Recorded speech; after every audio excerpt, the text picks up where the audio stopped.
Simulan natin ang ating pagdiriwang sa ngalan ng Ama at ng Anak at ng Espiritu Santo. Amen. Ang pagpapala ng ating Panginoong Hesukristo, ang pag-ibig ng Diyos Ama at ang pakikipagkaisa ng Espiritu Santo naway sumainyong lahat. At sumaiyo rin. Minamahal kong mga kapatid, sa Ebanghelyo, tinuturuan tayo ni Jesus kung paanong buong puso at diwang sumalig sa kalooban ng Diyos sa pamamagitan ng Espiritu Santo. Ngayon ipinagdiriwang natin ang ikalawang pandaigdig na araw para sa mga lolo't lola at mga nakatatanda na may temang "They shall bear fruit even in old age."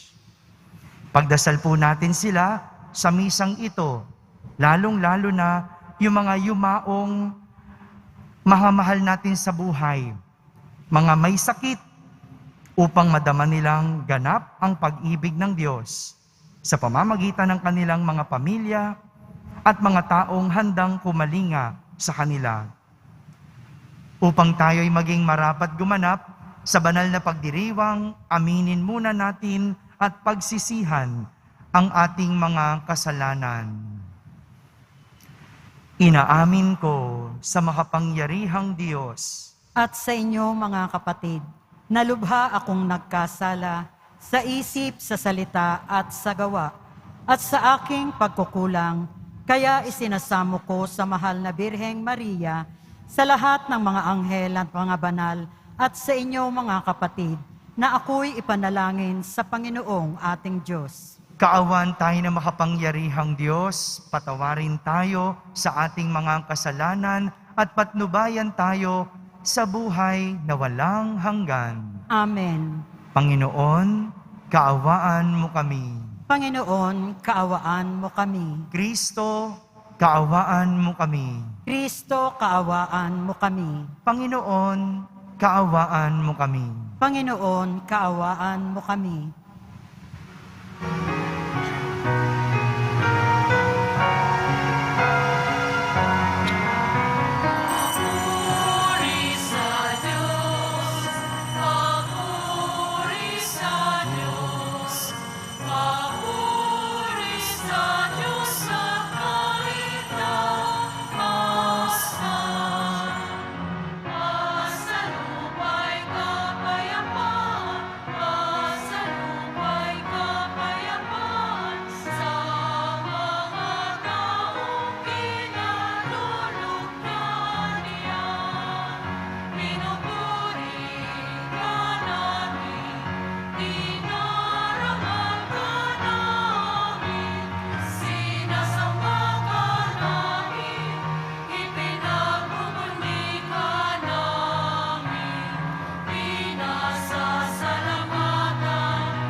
Manalangin tayo. Ama naming makapangyarihan, nililingap mo ang mga walang inaasahan kundi ikaw. Hindi maidarangal at hindi magiging banal ang sino mang sa iyo'y napapawalay. Dagdagan mo ang iyong kagandahang loob sa amin upang sa iyong pamumuno at pangangasiwang magiliw, mapakinabangan namin ang mga biyaya mo sa lupa bilang pagkakamit na namin sa makalangit mong pagpapala. Sa pamamagitan ni Jesucristo, kasama ng Espiritu Santo, magpasawalang hanggan. Amen. Magsiupo ang lahat.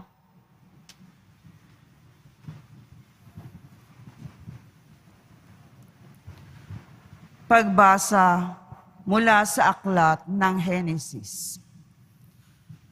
Noong mga araw na iyon, sinabi ng Panginoon, "Katakot-takot na ang sumbong sa akin laban sa Sodoma at Gomora, at napakalaki ng kanilang kasalanan. Paroroon ako at aalamin kung ito'y totoo." Umalis nga ang mga lalaki at nagpunta sa Sodoma. Ngunit nanatili ang Panginoon sa tabi ni Abraham. Itinanong ni Abraham, "Lilipulin po ba ninyo ang lahat ng tao, may kasalanan man o wala? Sakaling may 50 matuwid sa lungsod, wawasakin po ba ninyo iyon? Hindi ba ninyo patatawarin ang lungsod dahil sa 50 iyon? Naniniwala akong hindi ninyo idaramay ang mabubuti. Hindi ninyo gagawin iyon sapagkat kung ganito ang mangyayari, parehong magdurusa ang masama at mabuti. Hindi ito mangyayari. Makatarungan ang hukom ng buong daigdig." At tumugon ang Panginoon, "Hindi ko ipapahamak ang lungsod dahil sa 50 matuwid. Ipagpaumanhin po ninyo ang aking kapangasan," wika ni Abraham. "Wala po akong karapatan magsalita sa inyo, pagkat alabok lamang ako. Kung wala pong 50 at 45 lamang ang matuwid, wawasakin ba ninyo ang lungsod? Hindi ko wawasakin dahil sa 45 iyon," tugon ng Panginoon. Nagtanong na muli si Abraham, "Kung 40 lamang, hindi ko wawasakin ang lungsod dahil sa 40 iyon," tugon sa kanya.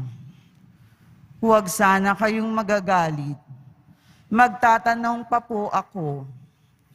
Kung 30 lamang ang taong matuwid doon, hindi rin niyo wawasakin?" Sinagot siya, "Hindi ko wawasakin ang lungsod dahil sa 30 iyon." Sinabi pa ni Abraham, "Mangangahas po uli ako. Kung 20 lamang ang matuwid na naroon, hindi ko pa rin wawasakin ang lungsod dahil sa 20 iyon." Muling tugon sa kanya. Sa katapusay sinabi ni Abraham, "Ito na po lamang ang itatanong ko.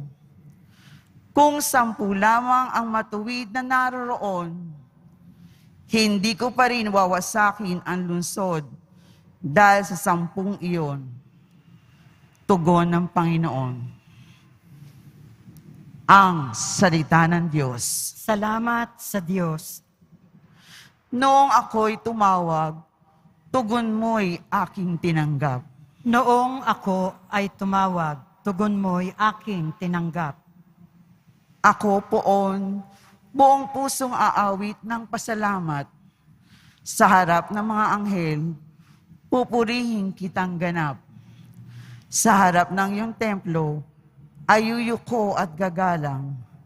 Pupurihin kita roon, pupurihin ang iyong ngalan.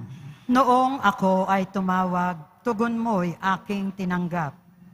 Dahilan sa pag-ibig mo at sa iyong katapatan, ikaw tunay na dakila, pati iyong kautusan.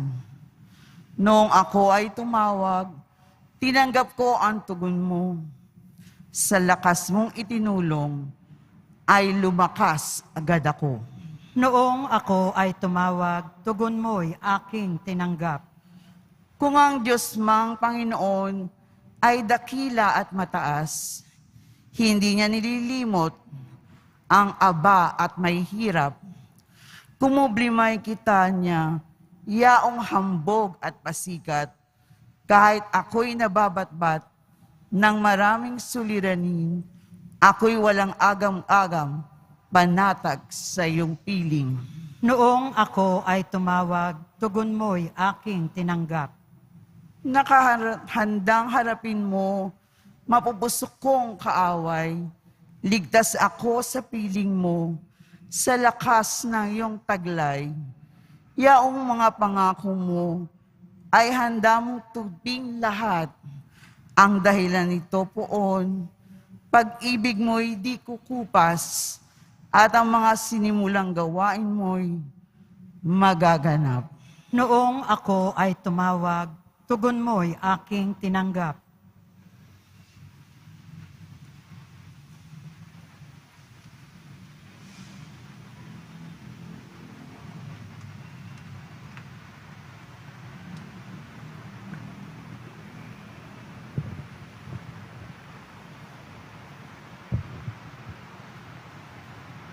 Pagbasa mula sa sulat ni Apostol San Pablo sa mga taga-Kolosas.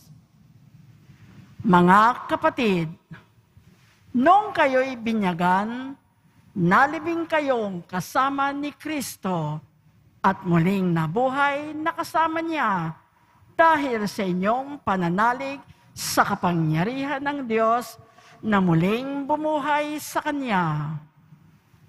Kayong mga hentil na dating patay dahil sa kasalanan, ay muling binuhay ng Diyos na kasama ni Kristo.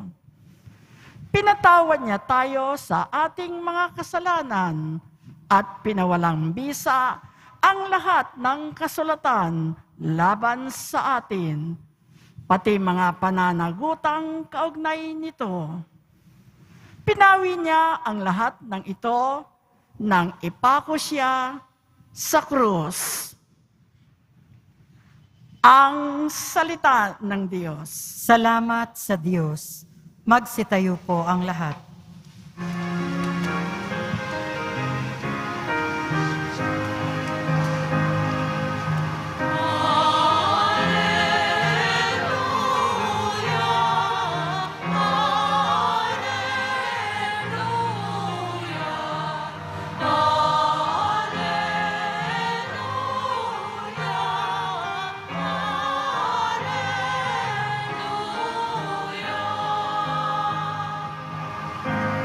Espiritu ng Diyos Anak, ay siyang ating tinanggap, ng Diyos Ama ay matawag.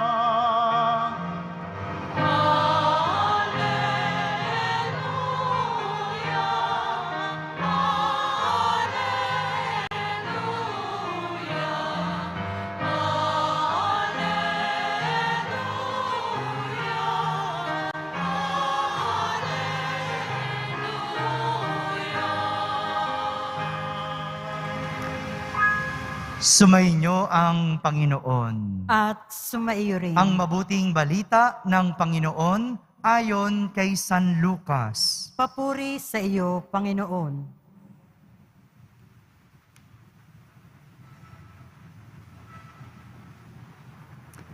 Minsan, nananalangin si Jesus.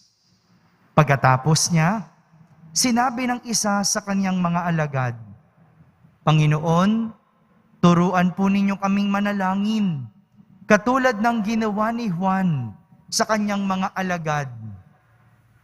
Sinabi ni Jesus, kung kayo'y mananalangin, ganito ang sasabihin ninyo, Ama, sambahin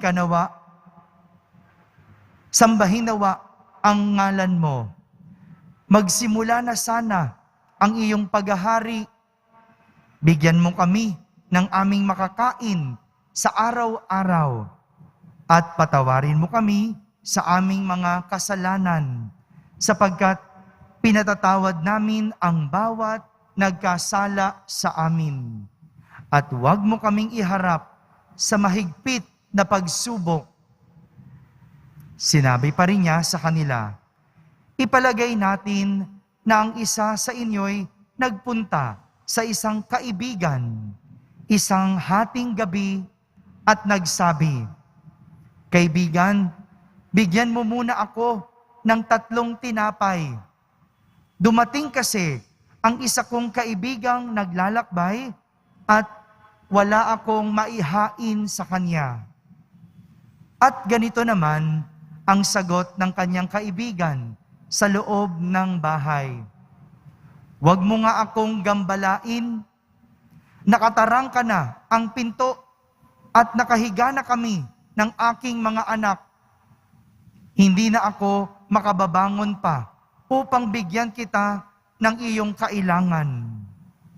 Sinasabi ko sa inyo, hindi man siya bumangon dahil sa kanilang pagkakaibigan. Babangon siya upang ibigay ang hinihingi ng kaibigan dahil sa pagpupumilit nito. Kaya sinasabi ko sa inyo, humingi kayo at kayo'y bibigyan. Humanap kayo at kayo'y makasusumpong. Kumatok kayo at ang pinto'y bubuksan para sa inyo, sapagkat tumatanggap ang bawat humihingi, nakasusumpong ang bawat humahanap, at binubuksan ang pinto sa bawat kumakatok. Kayong mga ama, bibigyan ba ninyo ng ahas ang inyong anak kung humihingi ng isda? Bibigyan ba niyo siya ng alakdan kung siya'y humihingi ng itlog? Kung kayong masasama ay marunong magbigay ng mabubuting bagay sa inyong mga anak, gaano pa kaya ang inyong amang nasa langit? Ibibigay niya ang Espiritu Santo sa mga humihingi sa Kanya. Mga kapatid, ang mabuting balita ng Panginoon. Pinupuri ka namin, Panginoong Heso Kristo. Magsiupo ang lahat. Isang magandang araw po sa inyong lahat. Alam ko po na pagod po kayo sa pagtayo at pakikinig ng mahaba nating ebanghelyo sa araw na ito. Kaya hahabaan kong homily para makapahinga kayo. Okay po ba yon? Parang ayaw sumagot nung isa eh. No? Mabilis lang po ito. Simulan natin ang ating pagninilay sa isang kwento. At minsan, isang araw, may isang anak na deboto ng Nazareno ang umuwi sa kanilang bahay ng malungkot. Napansin ng kanyang matandang ama na hindi masaya ang kanyang debotong anak. Akala ng ama, napagod lang sa biyahe kasi malayo ang Quiapo sa kanilang bahay. Kaya baka pagod lang ito.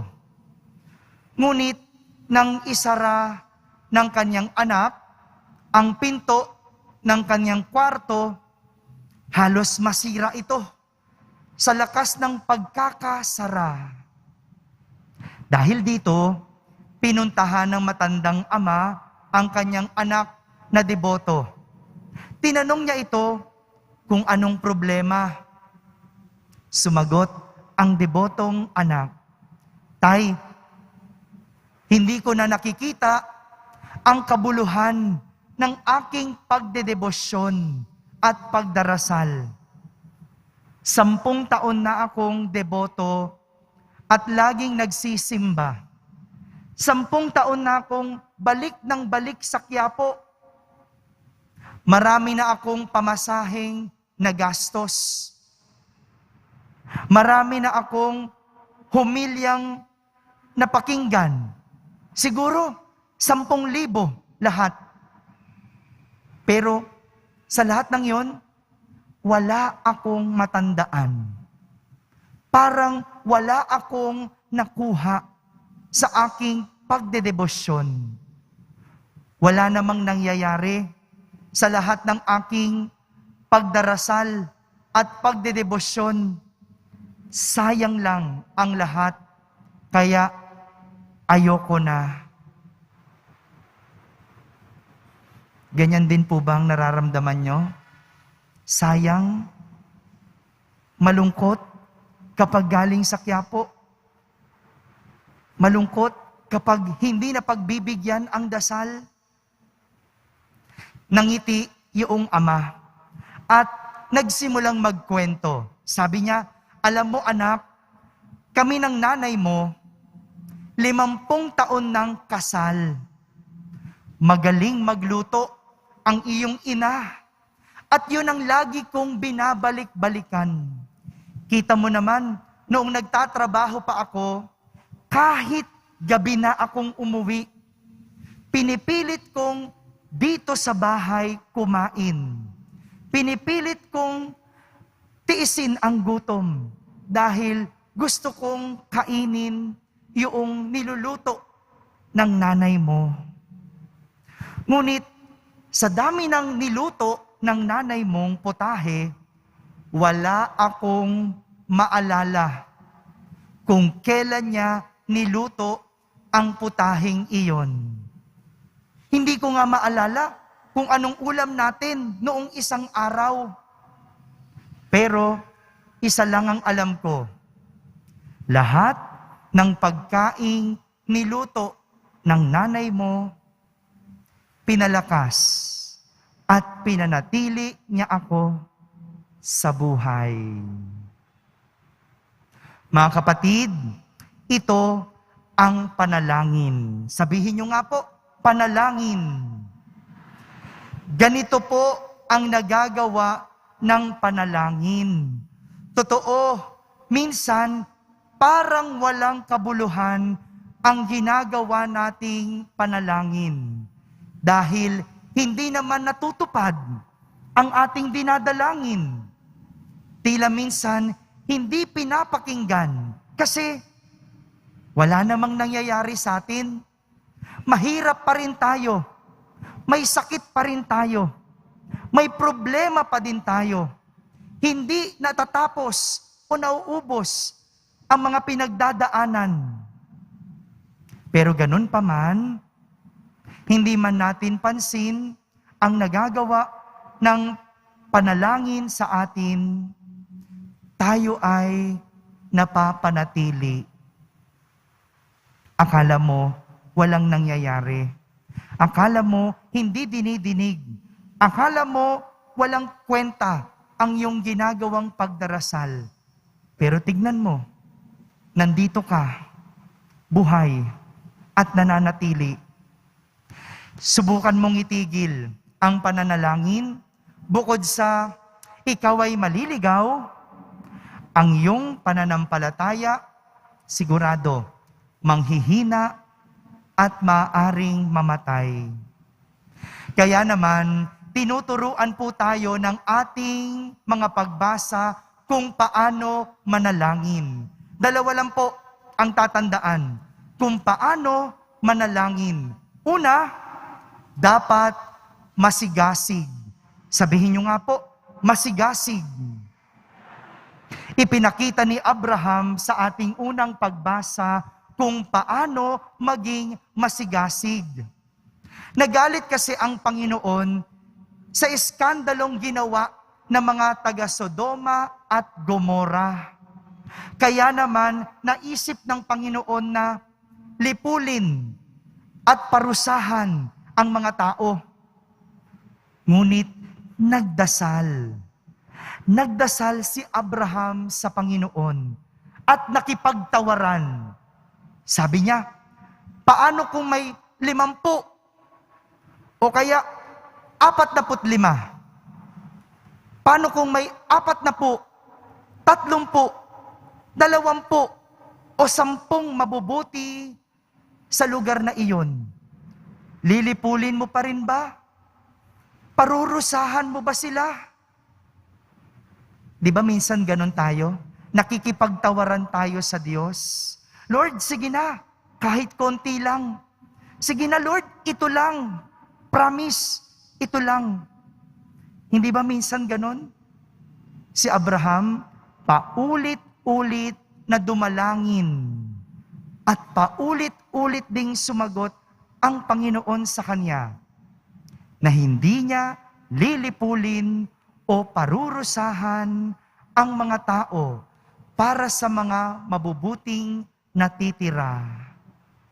Ito po ang pagiging masigasig, hindi tumitigil. Kaya may nangyayari o wala, ang pagiging masigasig ay hindi marunong magsawa, hindi sumusuko at laging naniniwala. Pangalawang dapat nating tandaan, kapag tayo'y nananalangin, dapat tayo ay mapagpakumbaba. Sabihin nyo nga po, mapagpakumbaba. Sa ating ebanghelyo, ipinakita naman sa atin ni Jesus ang kapakumbabaan sa pamamagitan ng pagbibigay ng modelo ng panalangin. At ito ang Ama namin. Itong panalangin ito ay panalangin ng isang anak sa isang ama. Walang anak na hihigit kaysa ama. Kaya nga ito ay may pagsamba. Ito ay may pagsunod sa kalooban ng ama. Sa pagdarasal ng Ama namin, tayo ay natututong humingi. Hindi lang ng isang beses, kundi ng araw-araw na kailangan. Sa panalangin ito, tayo ay humihingi ng tawad at tayo ay natututong magpatawad. Lahat ito, aspeto ng pagpapakumbaba. Kaya, sa ating pananalangin, tayo dapat ay nagpapakumbaba at hindi nagmamalaki. Tayo ay humihingi at hindi naguutos. Kaya kung ano man ang sagot ng Diyos, tanggapin natin at hindi dapat nagtatampo. Mga kapatid, dalawang bagay ang dapat nating matutunan sa pananalangin. Dapat masigasig at dapat mapagpakumbaba. Hindi tumitigil at nagsasawa.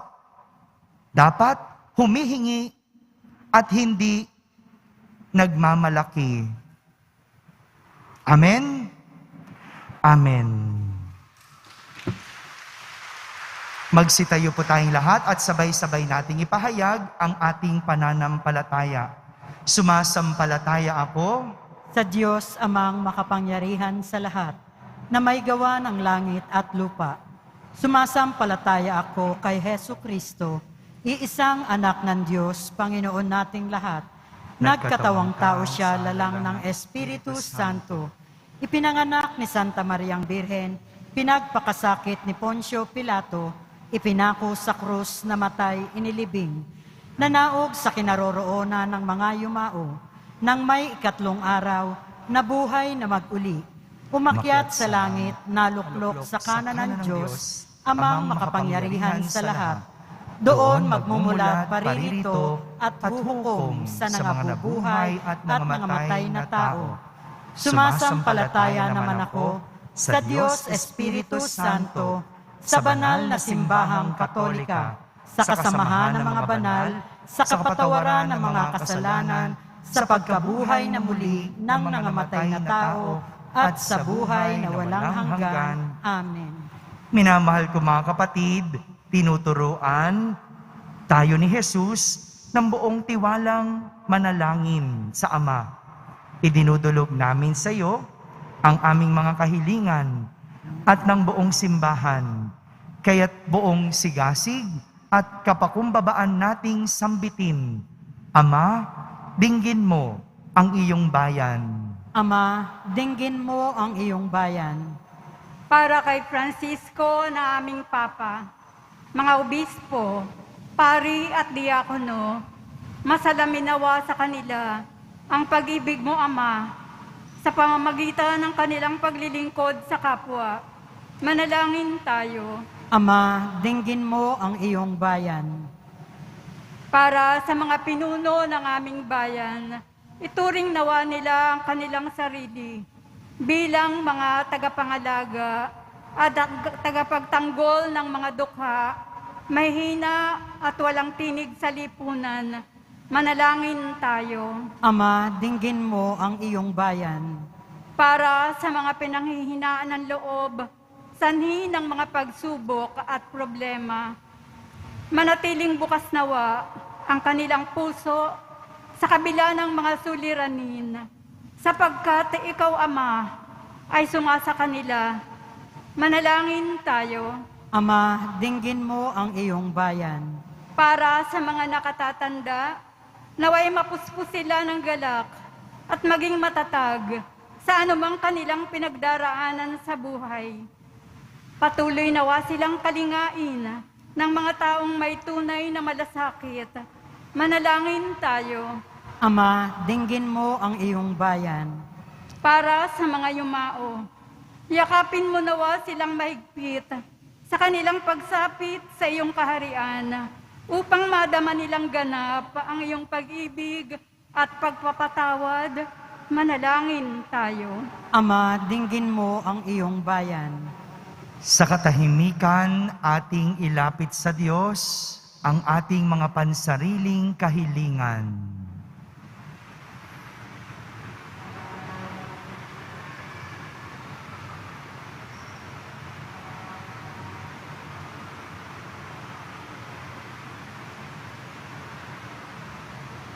Manalangin tayo. Ama, dinggin mo ang iyong bayan. Ama naming mapagmahal, ipagkaloob mo ang kahilingan ng iyong mga anak. Tulungan mo kaming lumago sa pag-ibig at pagdilingkod sa isa't isa. Hinihiling namin ito sa pamamagitan ni Kristo na aming Panginoon. Amen. Magsiupo ang lahat.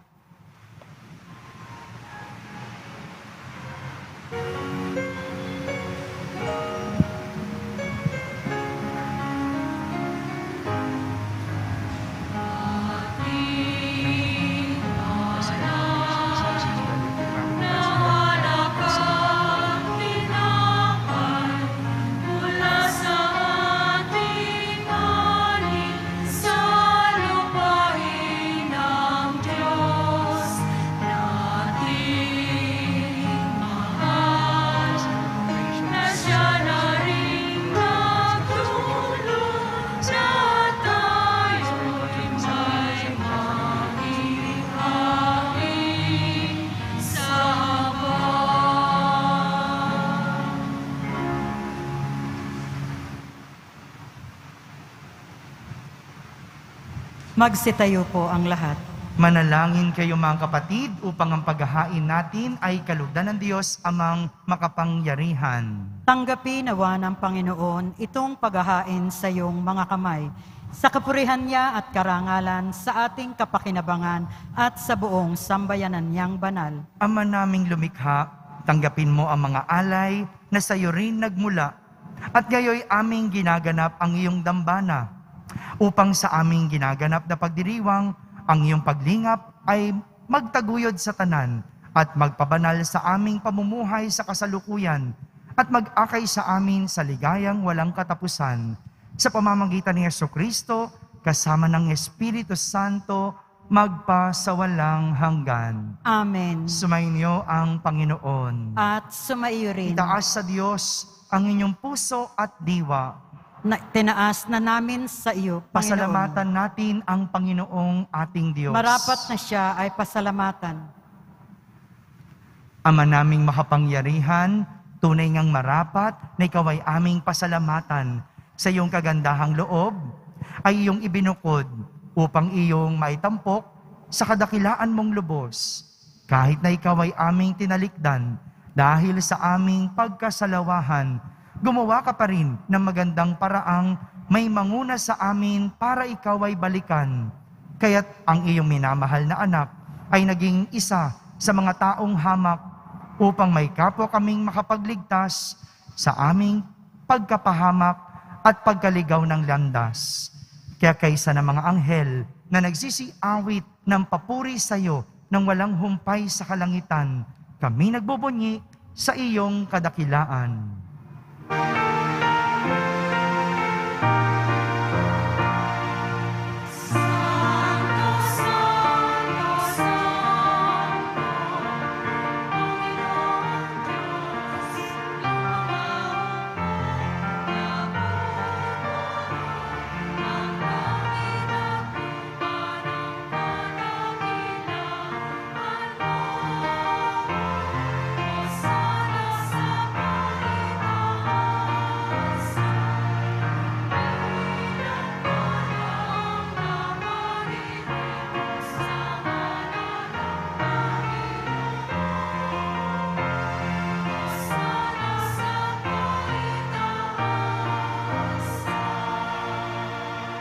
Magsiluhod po ang lahat. Ama naming banal, ikaw ang bukal ng tanang kabanalan. Kaya't sa pamagitan ng iyong Espiritu ay gawin mong banal ang mga kaloob na ito upang para sa amin ay maging katawan at dugo ng aming Panginoong Hesukristo.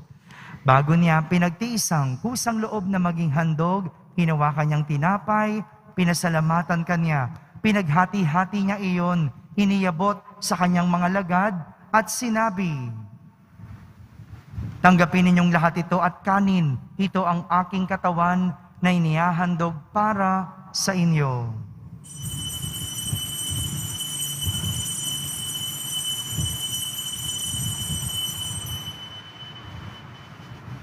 Gayon din naman, nung matapos ang hapunan, hinawakan niyang kalis, muli kanyang pinasalamatan.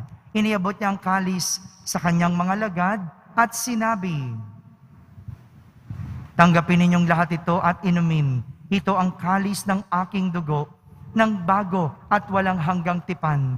Ang aking dugo na ibubuhos para sa inyo at para sa lahat sa ikapagpapatawad ng mga kasalanan. Gawin ninyo ito sa pag-alaala sa akin."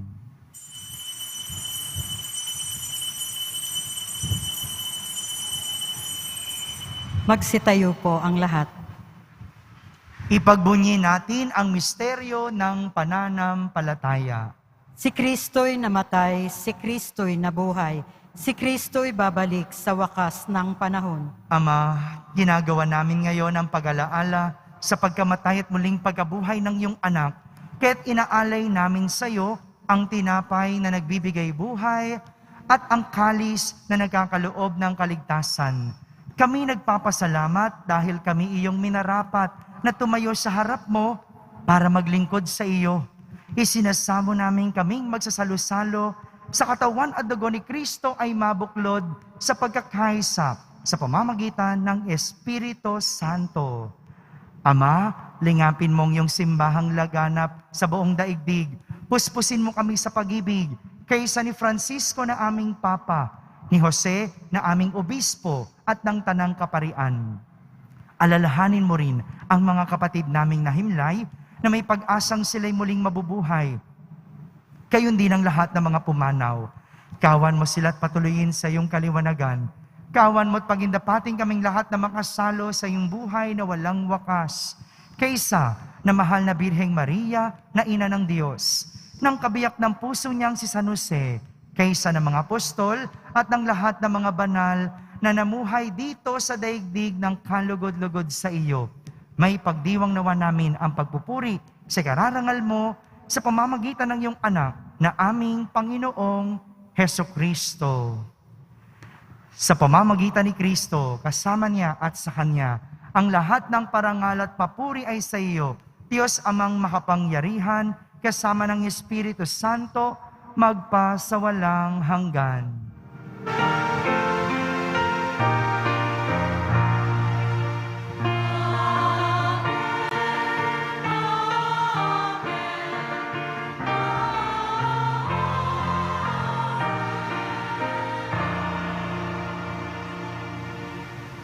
Buong sigasig at kababaang lumapit tayo sa ating Ama at ating sambitin ang Ama namin. Ama namin, sumasalangit ka, Sambahin ang ngalan mo, mapasa amin ang kaharian mo, sundin ang loob mo dito sa lupa para nang sa langit. Bigyan mo kami ngayon ng aming kakanin sa araw-araw, at patawarin mo kami sa aming mga sala, para ng pagpapatawad namin sa nagkakasala sa amin. At huwag mo kaming ipahintulot sa tukso, at iadya mo kami sa lahat ng masama. Hinihiling namin kami iadya sa lahat ng masama, pagkalooban ng kapayapaan araw-araw, iligtas sa kasalanan at ilayo sa lahat ng kapahamakan, samantalang aming pinananabikan ang dakilang araw ng pagpapahayag ng tagapagligtas naming si Hesukristo. Sapagkat iyo ang kaharian at ang kapangyarihan at ang kapurihan magpakailanman. Amen. Panginoong Hesukristo, sinabi mo sa iyong mga apostol, kapayapaan ang iniiwan ko sa inyo, ang aking kapayapaan ang ibinibigay ko sa inyo.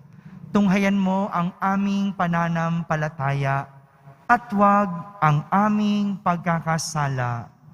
Pagkalooban mo kami ng kapayapaan at pagkakaisa ayon sa iyong kalooban, kasama ng Espiritu Santo, magpa sa walang hanggan. Amen. Ang kapayapaan ng Panginoon ay laging sumainyo. At sumaiyo rin. Magbigayan kayo ng kapayapaan sa isa't isa. Kapayapaan po para sa lahat.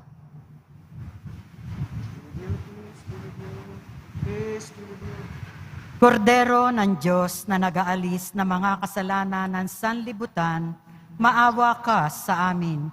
Kordero ng Diyos na nag-aalis ng mga kasalanan ng sanlibutan, maawa ka sa amin. Kordero ng Diyos na nag-aalis ng mga kasalanan ng sanlibutan, ipagkaloob mo sa amin ang kapayapaan. Magsiluhod po ang lahat.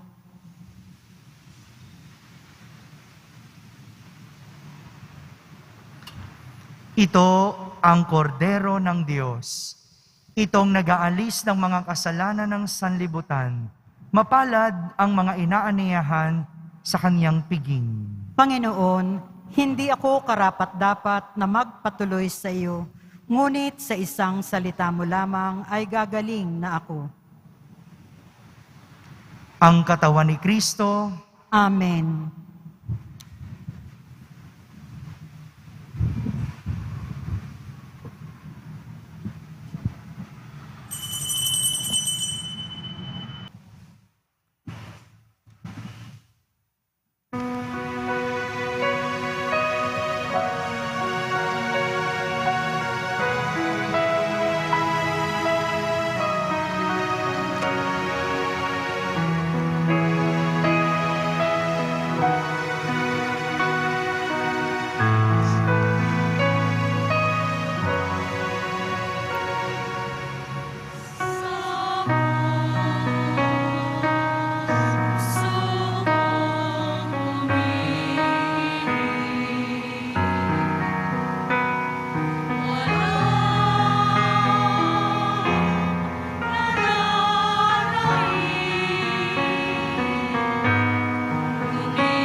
Magsitayo po ang lahat. Manalangin tayo. Ama naming mapagmahal, pinagsaluhan namin sa banal na pakikinabang ang alaalang walang kupas ng iyong anak na nag-alay ng sarili niyang buhay para sa aming kaligtasan.